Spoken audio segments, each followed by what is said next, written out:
On rentre d'une petite balade avec la mamie. Mais on s'est arrêté à la station essence pour, parce qu'il n'y en avait plus et... Juste à côté. C'est ça l'amour, hein.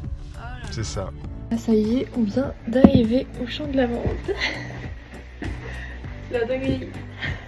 Moi je suis pas encore habillé mais... Les petites pantoufles et tout. On s'est mis en petite tenue de travail. Voilà. Dinguerie. Là, je dois vraiment m'accroupir par terre. J'ai un petit coussin, voilà. Et je dois ramasser les petites plantes, on va dire, intrusives dans le champ. Genre, j'ai tout ça à faire, quoi. Bon, après, je travaille que 3 heures, donc je pense pas que j'aurai eu le temps. Mais voilà, très sympa.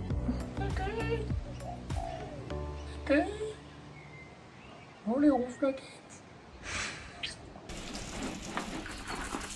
Alors aujourd'hui, c'est nettoyage de camping-car.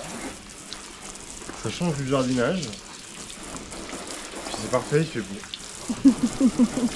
Hop là. Et coucou. Tu me l'as fait tout à l'heure, hein. Et ben voilà.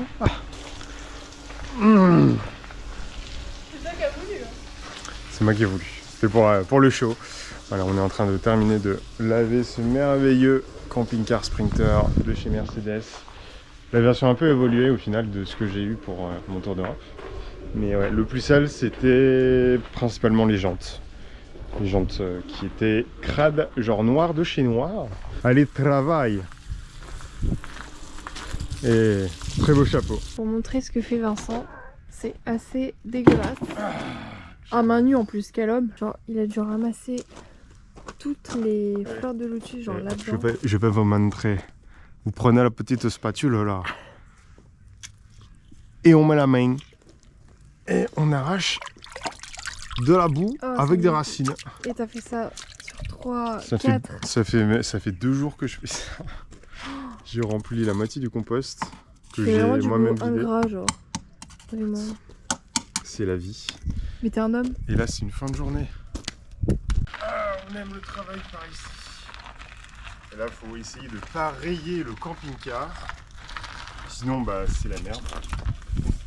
Hop. Regardez cette bonne boue là. Qu'est-ce que ça donne envie. C'est bien liquide. Là, je vais me faire un bain juste après. Donc là, on prend le truc qui pèse, je pense, à peu près 20 kg. Non, je rigole. J'exagère peut-être, mais hop. On le lance comme ça parce que c'est trop lourd. Et venez voir. Je vais décaler là. Ah, je me suis déclingué là-bas. Regarde, filme la brouette. Chez le voisin. Voilà, parce que fuck. Hop. Ou voilà. Je vais le prendre. Non, non, non. J'ai pas les mains propres, mais c'est pas grave. Voilà, c'est de la gadoue. C'est du compost. Et c'est un dernier seau. Voilà, c'est de la boue. Enjoy si vous mangez. On a des petits perroquets, enfin des petits, c'est des gros poulets quand même. Cacaotès à crête jaune. Et vu qu'il y a beaucoup de vent, il aime bien. Regardez, il vous regarde là-bas. Pendant que nous, on se fait un petit thé avec du café. C'est après manger. Et à peu près toute la journée, à n'importe quel moment, on peut voir des perroquets, des perruches, des trucs assez dingues comme ça. Mais ceux-là sont les plus gros. Seasons come and go like thoughts of you. Like a wave returns to the sea into the blue. They change but in a cycle that I can't lose. Et mesdames et messieurs, on a une voiture. Alors, juste à l'instant, on vient de finir de négocier. Ça faisait une journée qu'on négociait hier. On est allé la voir. Et elle est plutôt cool. Vous allez la voir très bientôt. On la récupère normalement aujourd'hui. On fait les papiers. Et le prix est de 8200 $. C'est-à-dire 4592,57 €. de dire que le prix de base c'était 9500 $, et qu'on a réussi à négocier le prix. On n'a pas lâché, on lâche rien ici. On est très contents. On va devoir abandonner les galères avec tous les sacs dans le métro, le bus, etc. C'est un grand pas en avant.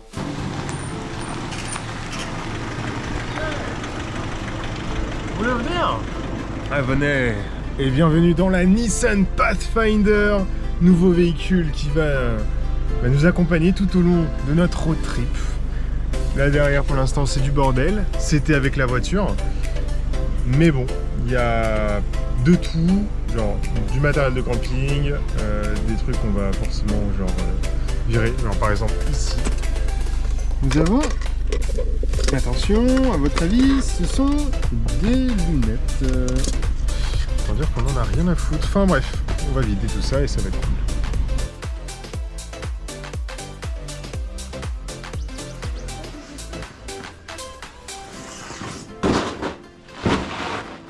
Ça, c'est fait. Quelques jours plus tard, on avance dans les travaux. Alors, on a vidé forcément tout le bordel qu'il y avait derrière. Ça nous fait quand même pas mal d'espace. Et au final, on se demandait si on allait mettre un matelas ici ou est-ce qu'on allait mettre une tente de toit. Et on va opter sûrement pour la tente de toit pour avoir de l'espace de rangement à l'intérieur, protégé de la pluie, du soleil. Puis ça permet de ne pas perdre d'espace, d'optimiser au max. Hein, c'est ce qu'on veut quand on voyage comme ça. Donc voilà, on a acheté de quoi faire un minimum de traitement de rouille parce que il y avait pas mal de peintures, de vieilles peintures, mais la première couche principalement qui était partie. Et donc madame est en train de poncer comme jamais. C'est incroyable. Et l'idée, voilà, c'est d'avoir des jolies transitions comme ça. À tous les endroits où pratiquement il y avait de la rouille, j'ai mis du rust remover. Donc pour convertir la rouille dans quelque chose de moins orange, un peu plus sain pour la voiture, pour pas que ça bouffe l'acier.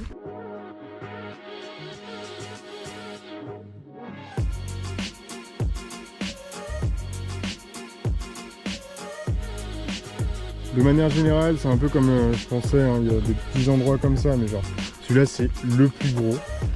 Et tout le reste c'est des petites pètes comme ça qui sont dues au gravier qui est sur la route.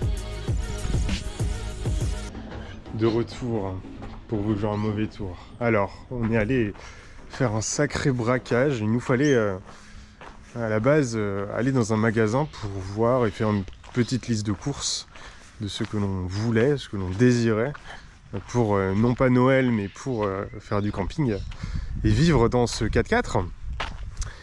Et au final, il y avait des promos. Donc la carte bleue a quelques pneus flambés.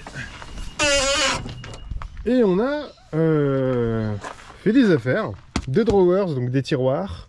Là-bas, on a un frigo qui se branche directement sur une prise comme ça, là, du 12 volts, les allumes-cigares.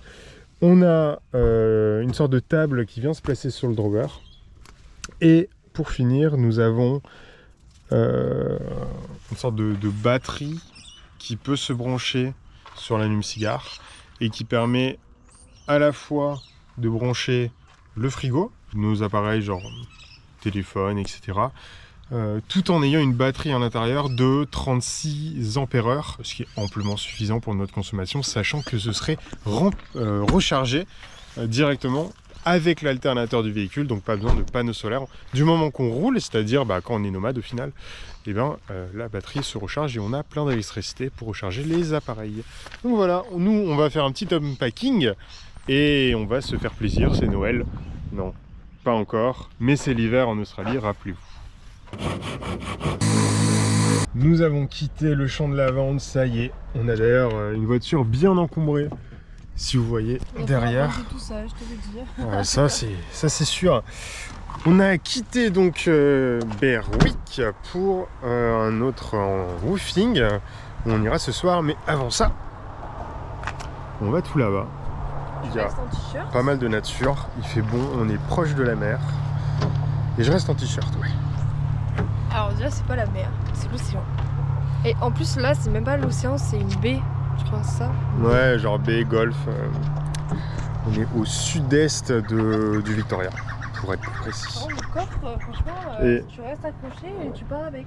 Ouais, mais en tout cas, on a réussi à tout mettre. Putain. Et hier, on a installé une planche en dessous pour pouvoir fixer correctement les tiroirs. C'était l'enfer, on a passé quasiment la journée. Mais maintenant, ça tient. Et on peut naviguer en road trip, enfin. Ouais, mais là, je suis obligée de tout mon sac pour récupérer la crème solaire. C'est pas grave, t'as le time. Nous sommes au balcon d'Estuary. Et c'est vraiment très joli. Il y a une petite route comme ça. Madame finit son nœud. C'est un peu douloureux, genre heureusement. Alors qu'on se fait arrêter pour demander si on veut une photo. Et c'est super mignon. Et heureusement qu'il y a le petit chemin, sinon on s'enfoncerait quoi. Losing myself in the endless memories of the end right from the start. You're an obsession in my head, I can't forget your eyes. Your kisses burn my skin, I feel so empty inside.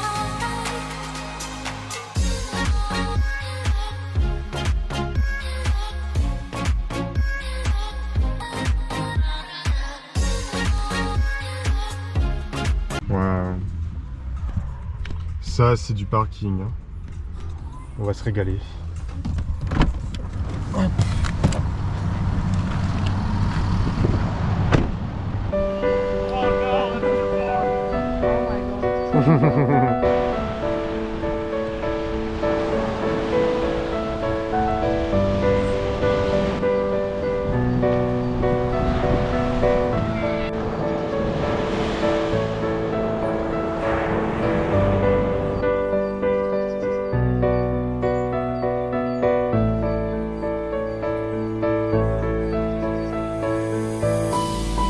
Et nous sommes le matin, le lendemain matin. Et regardez derrière moi, c'est la maison où on fait du roofing.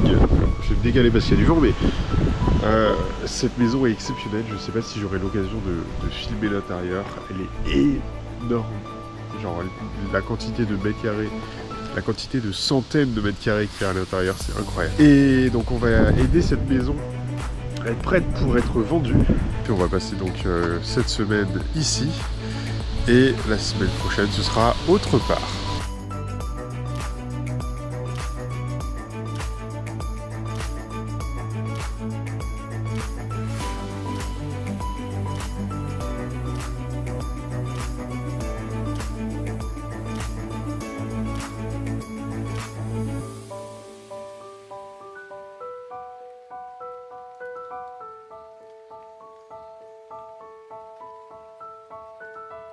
On est au sud de la baie, pas très loin du Surrey. Et on est ici pour essayer de voir des baleines. Bon, apparemment il y en avait la semaine dernière. On a encore un mois pour en trouver en Australie. Et regardez-moi cette vue quoi.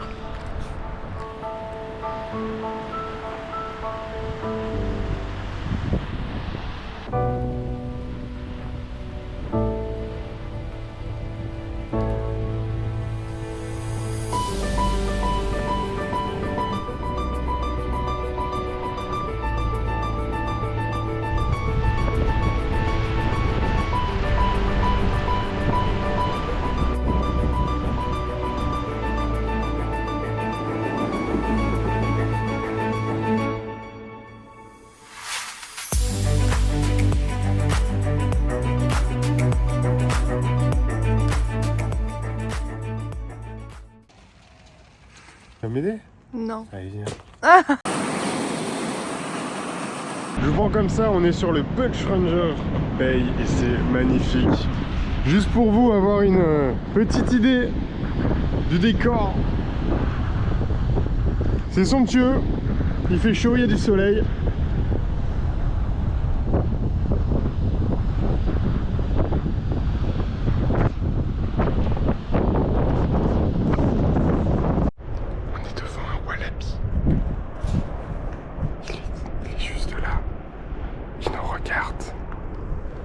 Il est trop mignon. On va s'approcher doucement. Petit wallaby. Il nous fixe. Avec ses petites pattes. Oh,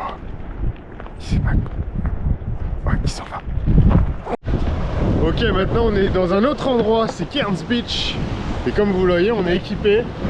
C'est la personne qui nous héberge, qui nous a conseillé cette plage pour venir faire, non pas du surf, mais du toboggan de sable. Ok, donc c'est par là. Et on va atterrir ici. Oh, c'est magnifique avec la lumière. Bon allez, c'est l'épreuve, faut monter. Mais après, on sera récompensé. On est en haut. C'est beau, vous allez aller sur le front pendant la descente. C'est assez pentu. Je sais pas où je m'accroche, mais ouais. Ça glisse pour l'instant. Ok. Wouh.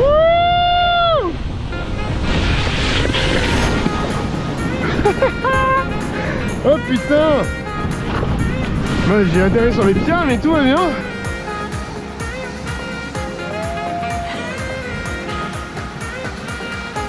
C'est parti. Wouh. La grande classe. Et c'est de nouveau parti.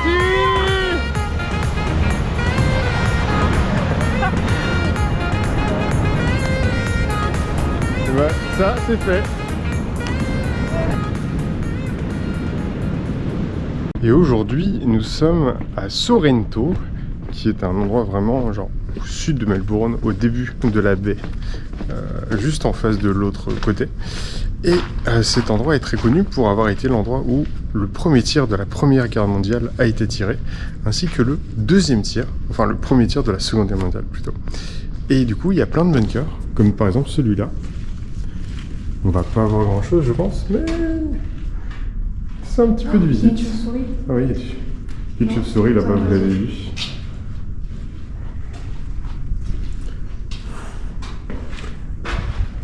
Essaie de trouver Batman. Oh, on les entend. C'est entre deux eaux. Il y a la mer de ce côté et l'océan de l'autre. Vue de haut, on voit l'endroit où il y avait le canon.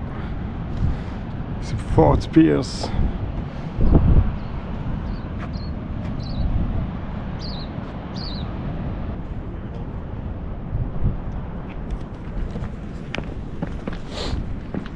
Et nous on va aller tout là-bas au fond parce qu'il y a un autre fort, le canon.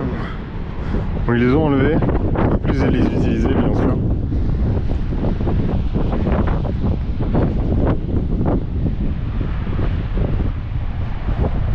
Là-bas c'est l'autre côté de la baie. Bien sûr, on n'y est encore jamais allé. Et tout là-bas, dans le gris, mais je pense pas qu'à la caméra on voit, il y a Melbourne. Mais il y a genre 2-3 heures de route en voiture pour y arriver, donc il y a encore le temps. Et on y sera ce soir.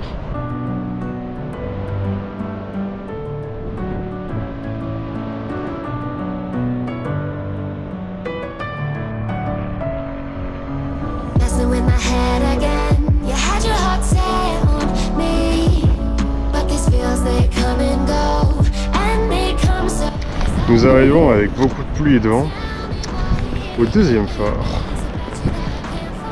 qui est juste là. Et ce sera à l'abri. Ça c'est cool.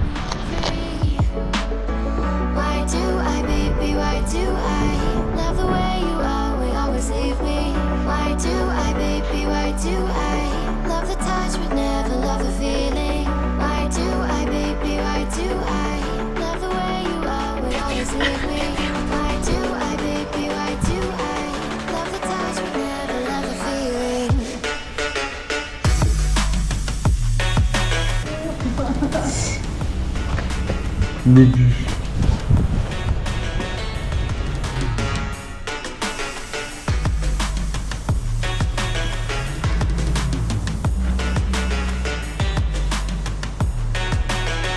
Cette date, c'est le début de la Première Guerre mondiale. Et qui dit début de la Première Guerre mondiale dit premier coup de feu qui a été tiré de ce canon sur bateau allemand qui passait par là, un bateau allemand de guerre bien sûr. Donc quelques heures à peine après le début de la guerre, boum.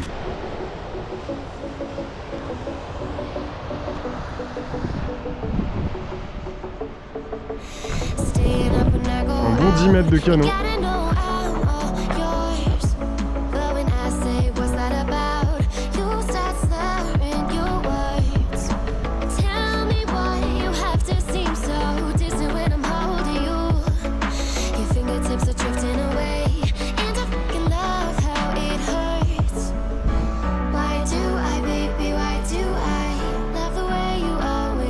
À cet endroit, quelque chose d'assez incroyable s'est passé en Australie. Le 18e Premier ministre d'Australie, dans les années 60-70, a disparu ici. Il se baignait, il faisait un petit peu de nage, et un courant l'a emporté, on l'a plus jamais revu, il a disparu, c'était le Premier ministre en fonction. Et un mémorial donc existe ici. Voilà. Il a disparu ici, le Premier ministre. C'est comme si Emmanuel Macron disparaissait comme ça en Bretagne par exemple.